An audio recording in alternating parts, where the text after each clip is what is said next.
अस्सलामुअलैकुम। Welcome back to my YouTube channel. आज का हमारा लेक्चर है पैराडाइज लॉस्ट के इम्पॉर्टेंट क्वेश्चंस पे, के जो इम्पॉर्टेंट क्वेश्चंस जो पेपर के लिहाज से इम्पॉर्टेंट है।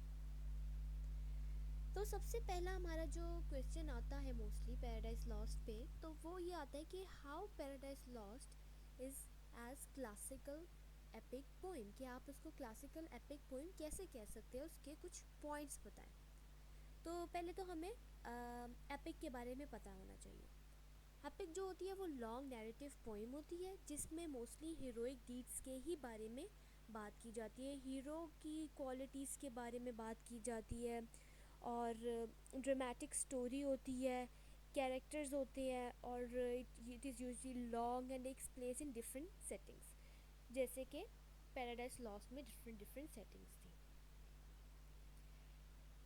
नेक्स्ट हमारे पास इसका पॉइंट है, पहले हम इसकी डेफिनेशन लें। जब भी आप कोई क्वेश्चन लिखिए तो आप देखिए उसमें जो चीज़ लिखी हुई है उसकी आप पहले डेफिनेशन लिखेंगे। जैसे आपको नॉवल में क्वेश्चन आता है कि डाइग्रेशन के बारे में बताएं कि इस नॉवल में डाइग्रेशन कैसे हुई है, तो पहले आप डाइग्रेशन की डेफिनेशन लिखेंगे, फिर आप बताएंगे कि ये नॉवल डाइग्रेशन से कैसे मैच करे, इसमें क्या एग्जाम्पल्स हैं।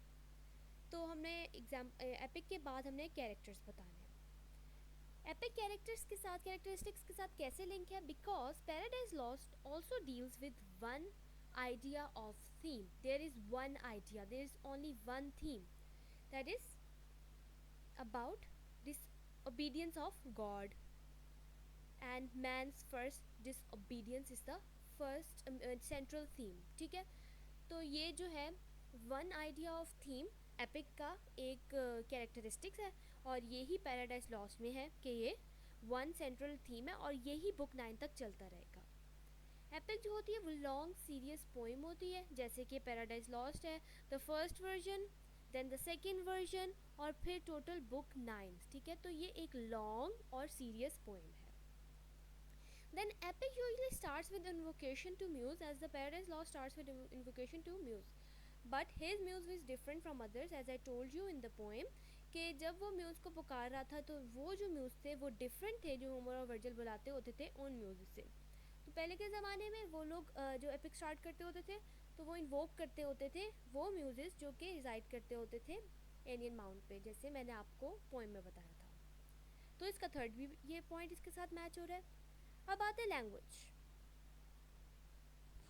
तो अब हम इसकी लैंग्वेज देखें तो लैंग्वेज जो है वो एपिक की सबलाइम होती है, जो एपिक का एक कैरेक्टरिस्टिक्स है, और पैराडाइज लॉस्ट की लैंग्वेज भी सबलाइम है। सबलाइम मीन्स के जो बहुत ही एक मैजेस्टिक इम्प्रेसिव होती है और ब्यूटीफुली जो प्रेजेंटेड की जाती है वो सबलाइम लैंग्वेज होती है, because it contains metaphor usages of other tongues like Greek, इसमें ग्रीक का भी यूज़ हुआ है। नेक्स्ट हमारे पास है कि epic must have hero with many qualities as the hero of Paradise Lost is poet himself. Paradise Lost का जो हीरो है वो पोइट खुद ही है, तो वो अपने आप को बार बार बता रहा होता है। हम लोगों ने एक स्टैंजा में पढ़ा था कि वो कहता है कि मैं जो हूँ वो बीच में नहीं रहूँगा, मैं ऊपर तक जाऊँगा बिकॉज मेरा दर्जा इनसे ज़्यादा है। ठीक है, तो ये भी इसके साथ मैच कर रहा है। Epic poem must have universal appeal, as theme of Paradise Lost is universal, it is related to everyone, as I told you in the introduction. Epic is based on reality and Paradise Lost is based on reality because it is taken from Bible. जो भी history की चीज़ें होती है उसमें आप कुछ भी खुद इंक्लूड नहीं कर सकते, और ये चीज़ तो वैसे भी बाइबल से ली गई थी, तो ये बिल्कुल रियलिटी बेस्ड है और इसमें सारे रियल इंसिडेंट्स हैं। Epic have supernatural elements, as there are supernatural elements in Paradise Lost, for example God, Christ, Satan, Lucifer, Beelzebub। तो ये सब कुछ एपिक की 8 कैरेक्टरिस्टिक्स इसमें डिस्क्राइब होते हैं, और आप इसको एक पैराग्राफ में भी, मैंने पॉइंट्स में बताया हुआ है लेकिन आप इसको पैराग्राफ में लिख के बता सकते हैं, डिफरेंस कर सकते हैं, हाईलाइट कर सकते हैं जो जो डिफरेंस बताना हो। तो टोटल इसके 8 पॉइंट्स हैं। तो ये हो गया हमने कैरेक्टरिस्टिक्स एपिक से कैरेक्टरिस्टिक्स से मिला लिया कि एपिक कैरेक्टरिस्टिक्स कितने जो है वो इस पोएम में इंक्लूडेड है। अब जो नेक्स्ट क्वेश्चन है जो बहुत ज़्यादा आता है पेपर में, वो आता है comparison with other classical poets, कि इसको कंपेयर करें जो उस टाइम के क्लासिकल पोइट्स थे, होमर, वर्जिल, तो उनसे जो है वो आप कंपेयर करके बताएं कि ये इसमें क्या ऐसी खूबी है या इसमें क्या ऐसी खामी है। तो इस पे भी क्वेश्चन आता है।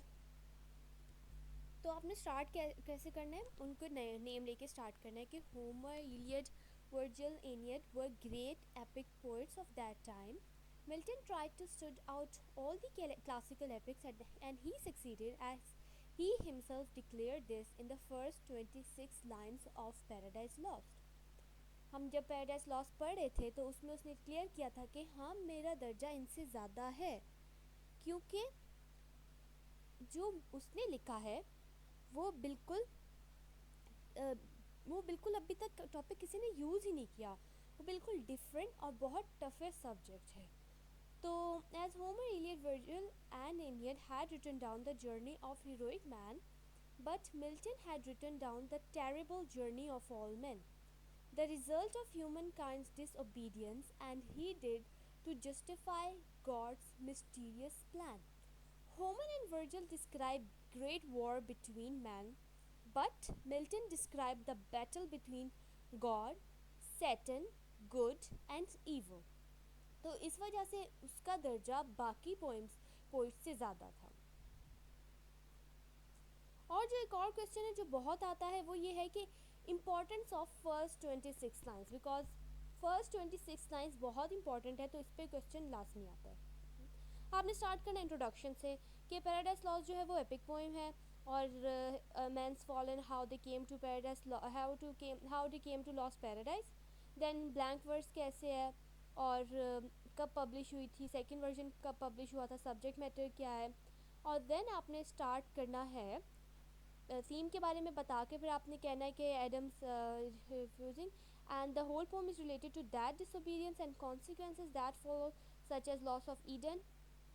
फिर उसके बाद in the first 26 lines of the poem, the narrator, in keeping with the tradition of epic poetry, invokes the aid of his heavenly muse. He refers to different muses from the muses who traditionally inspired classical poets, and the poet metaphorically explains how the universe and earth has been created.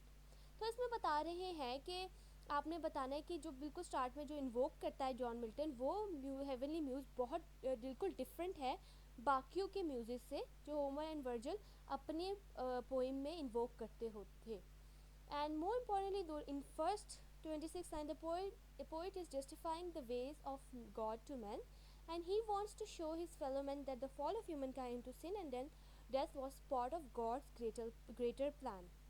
तो ये सब कुछ खुदा की मर्ज़ी से हुआ, इसमें कोई ऐसी नहीं है कि फ़ौरन और साथ साथ बस स्टोरी बन गई हो, ये ऑलरेडी रिटन था और ये होकर रहना था. तो अब आता है पर्पस ऑफ पैराडाइज लॉस्ट के पर्पस क्या था.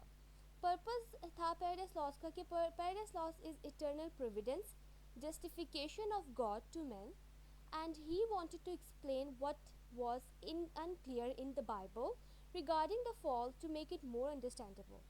तो जॉन मिल्टन क्लैरिफाई करना चाहता था जो बाइबल में मिस था, जो बाइबल में अनक्लियर था, ताकि सबको समझ आ जाए कि it was actually God's greater plan. And Milton wanted to show his fellow member that fall of humankind into sin and death was part of God's greater plan, and that God's plan is justified. So that was all. These are the most important questions. ये questions बहुत आते हैं paper में, और अगर आपको ऐसी कोई भी परेशानी है किसी भी क्वेश्चन में तो आप मुझे कमेंट सेक्शन में बताएं, मैं आपको उसका आंसर बताऊंगी. अब तक के लिए इतना ही. अल्लाह हाफ़िज़.